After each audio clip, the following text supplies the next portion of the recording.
Thank you, Mr. President.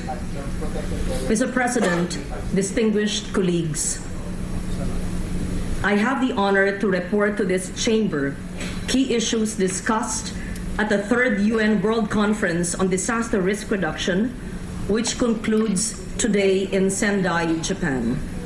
This is a once-in-a-decade conference where nations chart a new course towards resilience, adopting a new framework intended to guide nations towards addressing disaster risks to effectively reduce vulnerability to natural hazards.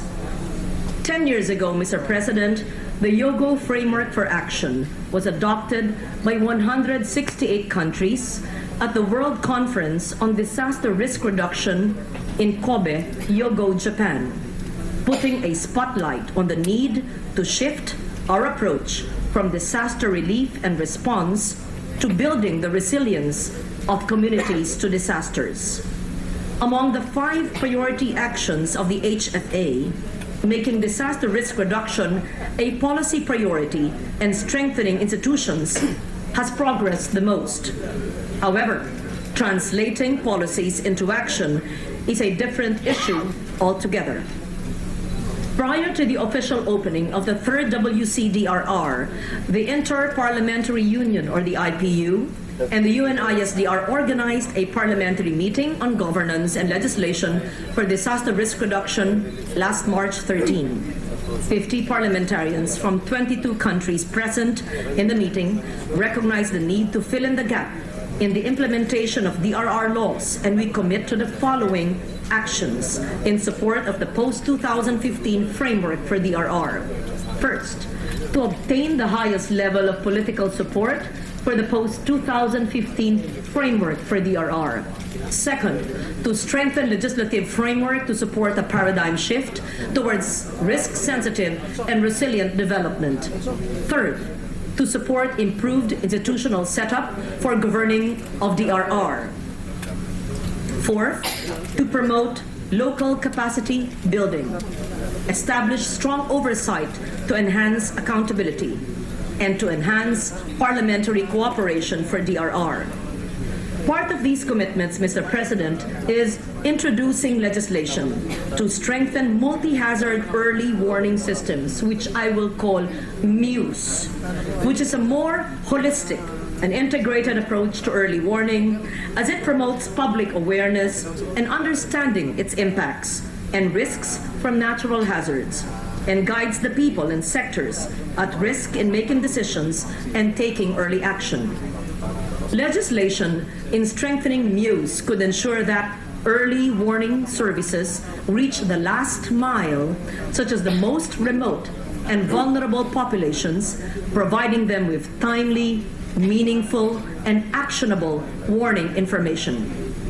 Another key in the DRR conference is the role of women, Mr. President. Among the high-level dialogues in the conference, your senator was tasked to co-chair with Japanese Minister for Internal Affairs Sanae Takeichi the high-level multi-stakeholder partnership dialogue on mobilizing women's leadership and disaster risk reduction with Japanese Prime Minister Shinzo Abe in attendance. In the keynote speech of Prime Minister Abe, and I quote, he said, "In order for us to create a society that is truly resilient and able to withstand natural disasters, it is essential that we make women the driving force behind such efforts." We want the post-2015 DRR framework to be a tool towards a dramatic shift in the degree and scope of women's development and involvement in climate change and disaster risk reduction efforts. From the quiet but steady work they perform in their communities, women should move into the front lines of delivering decisive action towards sustainable and resilient communities. There is a need for social inclusion of women and girls, including our indigenous women, in all DRR efforts. There is a need for gender sensitivity in DRR, whether it is in refugee camps or evacuation centers, or even in organizing local DRR efforts. There is a need to mainstream gender equality in all aspects of DRR, such as providing women equal access to education and information, which will actually empower them, and giving women access to quality reproductive health care, as well as access to resources and financial capacity for DRR. As legislators, we can actually do this and to mainstream this in our annual appropriations. There is a need to address all forms of gender-based sexual violence, including sexual harassment in crowded evacuation centers and trafficking in disaster-stricken areas. There is a need for an impact-based forecast and a risk-informed warning, a multi-hazard early warning system that must be accessible and understood by all women and girls, possibly even in their own local languages. There is a need to acknowledge women not just as a vulnerable sector, but as frontliners in defense and leaders in the battle against disaster risk and climate change. Finally, the convergence between disaster risk reduction and climate change adaptation towards the attainment of our sustainable development goals will only be achieved with a synergy of talent, skills, and effort between and among men and women. Mr. President, other members of the Philippine delegation, Secretary Soliman, Undersecretary Pama, Congressman Rufus, Congressman Sarmiento, former Senator Gordon, and many more have participated in several public dialogues, ministerial roundtables, plenary meetings. The third WCDRR was an opportunity for the country to convey the lessons of past disasters and share best practices in the world, and help define both local and global actions to reduce losses in the next decade or so. Through the Philippine official statement, which this representation was honored to deliver, we declared our commitment to DRR.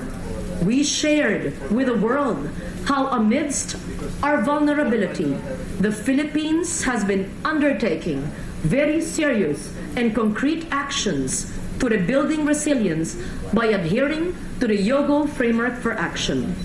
Today, Mr. President, the global community this very afternoon will adopt a new framework that will define our actions for the next 10 years. We should take a proactive role in ensuring that the next set of priority actions would actually lead to a more resilient and sustainable planet. In my private breakfast meeting, Mr. President, with UN Secretary General Ban Ki-moon, he sought our help and that of 8 other DRR champions from Europe, Latin America, and Africa to raise the level of awareness and urgent climate action on resilience. Through our individual efforts and our collective actions, let us prove that our nation, however vulnerable, indeed remains steadfast in its commitment to continue working for safer, sustainable, climate change adaptive, and disaster resilient communities aimed towards building a stronger nation and a resilient planet. Thank you, Mr. President. And may I kindly request that the parliamentary outcome and the outcome document today in Sendai be made part eventually of the Senate records. Thank you. Thank you, Senator Legarda. The Majority Leader is recognized.